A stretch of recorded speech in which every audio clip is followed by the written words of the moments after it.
Subscribe कीजिए daily trending news channel को और बेल आइकन को दबाइए लेटेस्ट न्यूज सबसे पहले पाने के लिए।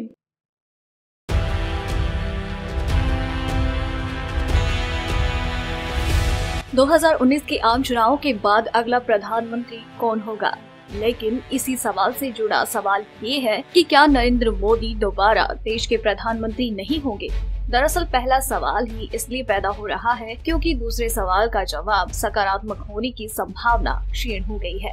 ये कोई व्यक्तिगत आकलन नहीं है और न ही मनगढ़ंत सवाल है, बल्कि इस सवाल का आधार है एबीपी सी वोटर का ताज़ा सर्वेक्षण। कौन करेगा देश का नेतृत्व? यहीं पर ये सवाल बनता दिख रहा है कि कौन देश का नेतृत्व करेगा, यानी प्रधानमंत्री कौन होगा। 2014 के आम चुनाव के मुकाबले 2019 में चुनाव परिणाम का अनुमान सत्ता विरोधी है। इसलिए एनडीए का नेतृत्व करने वाली पार्टी बीजेपी के लिए नैतिक और वास्तविक दोनों स्तर पर नेतृत्वकारी भूमिका खत्म होती नजर आ रही है।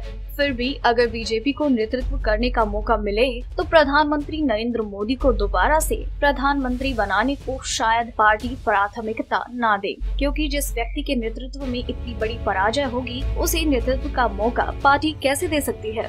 आरएसएस की राय भी निश्चित रूप से निवर्तमान प्रधानमंत्री को तब बदलने की ही रहेगी। ऐसे में बीजेपी दूसरे नाम पर विचार करने को विवश रहेगी। अगर ये मान लिया जाए कि अमित शाह नरेंद्र मोदी की जोड़ी प्रधानमंत्री का चेहरा यानी नरेंद्र मोदी को बदलने को तैयार नहीं होती है तो क्या होगा? तब भी बीजेपी के लिए संभावना रहेगी कि वो बीजेडी 6, टीआरएस 16 और वाईएसआर कांग्रेस 19 की मदद से जादुई आंकड़ा हासिल कर दे। ये योग एनडीए के 237 में 6 + 16 + 19 = 41 को जोड़ दें तो 278 का आंकड़ा बनता है, जो जादुई आंकड़ा 272 से ज्यादा है। फिर भी ये सवाल बना ही रहेगा कि क्या ये तीनों दल जनादेश के खिलाफ नरेंद्र मोदी को समर्थन देने के लिए तैयार होंगे या फिर उनकी पसंद नितिन गडकरी या फिर कोई अन्य दक्षिण के नेता रहेंगे। शिवसेना भी दक्षिण और खासकर महाराष्ट्र के नाम पर दाव चलेगी।